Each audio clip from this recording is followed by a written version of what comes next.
One man survived 133 days alone on a raft. Another spent 3 days trapped at the bottom of the ocean, in total darkness, slowly running out of air. Every person in this video should have died at sea. The open ocean is the loneliest place on Earth to be dying. No fresh water, no shelter, hundreds of miles of nothing in every direction, and no one coming to help. But these 5 refused to let the sea finish them. They turned wreckage into tools, rationed water by the mouthful, and outlasted the impossible. These are 5 people the ocean should have swallowed whole, and somehow every one of them made it back alive. 1942, the Second World War. A British merchant ship, the Ben Lomond, is crossing the Atlantic alone when a German U-boat finds her. 2 torpedoes tear the ship apart. She sinks in minutes.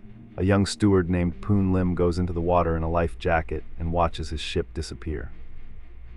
He finds an empty wooden life raft and climbs aboard. On it, a few tins of biscuits, some chocolate, and a little water. Enough for days, not months. So Poon Lim gets to work. He unravels rope to make a fishing line, bends a hook from a biscuit tin, and rigs a canvas sheet to catch rain. He catches fish, he catches a bird. When a shark comes for his bait, he fights it, hauls it aboard, and drinks its blood for the water in it. Day after day, he drifts. Ships pass in the distance and do not see him. A patrol plane flies over and does not turn back. 133 days after his ship went down, Brazilian fishermen find him near the coast. He had drifted across an ocean and lived. Poon Lim survived longer alone on a raft than anyone in recorded history. He walked ashore on his own 2 feet. 1982, Stephen Callahan is sailing solo across the Atlantic in a small sloop called Napoleon Solo. In the night, something strikes the hull. Water floods in. Within minutes, the boat is going down, and Callahan scrambles into a small inflatable raft with a few supplies. He builds solar stills to turn seawater into a trickle of drinking water. He spears triggerfish that gather beneath the raft. He rations everything. The raft slowly falls apart. He patches it again and again. Sharks bump it in the dark. The sun blisters his skin. For 76 days he drifts west, following the fish and the birds, keeping himself alive, one repair, one catch, one sunrise at a time. Near the islands of the Caribbean, fishermen notice birds circling something on the water. They go to look and find him. Stephen Callahan had crossed the Atlantic in a raft the size of a small table and survived. But not every survival story plays out on the surface. 2013, off the coast of Nigeria, a tugboat called the Jaskin 4 is hit by a sudden heavy swell and flips upside down. It sinks fast, dragging the crew down with it. The ship's cook, Harrison Okene, is thrown through the flooding corridors in the dark. He fights his way into a small toilet compartment as the water rises.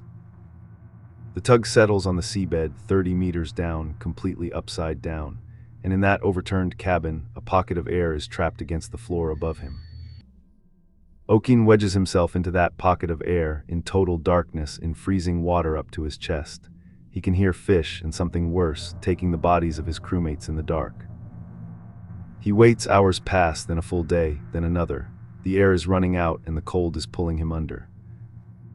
Nearly 60 hours after the tug went down, a diver arrives to recover bodies.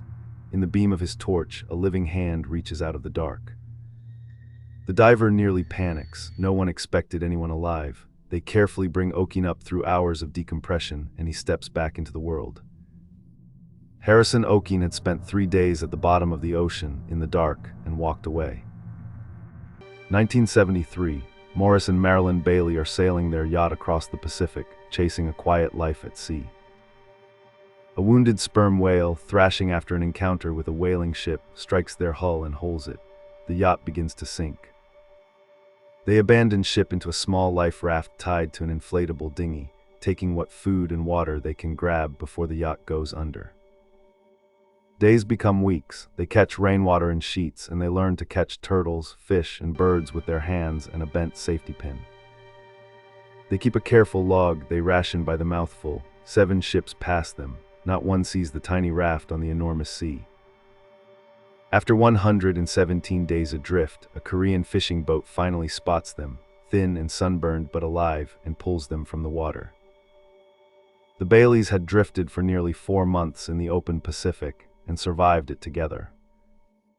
1983, Tami Oldham and her fiancé Richard are delivering a yacht across the Pacific when they sail straight into Hurricane Raymond. The storm is a Category 4 monster. A wave the size of a building rolls the yacht completely over. Tami is thrown below and knocked unconscious. She wakes 27 hours later. The mast is gone, the cabin is wrecked, and Richard, who had been out in the cockpit, is gone with the sea. Alone, injured and grieving, Tami does not give up. She rigs a small emergency sail from what is left and finds a sextant and a watch. Using the sun and the stars, she navigates the crippled boat by hand across 1,500 miles of empty ocean, day after day, toward Hawaii. 41 days after the hurricane, she sails her broken boat into a harbor in Hawaii on her own.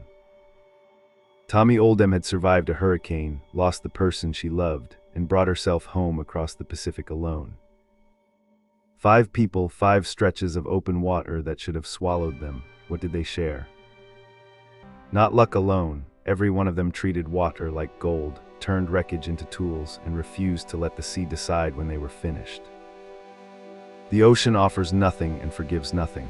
These 5 took what little it left them and rode and drifted and waded their way back to the living. Which of these would have broken you first? The thirst, the loneliness, or the dark at the bottom of the sea? Tell us below and subscribe till we find the past for more true stories history almost forgot.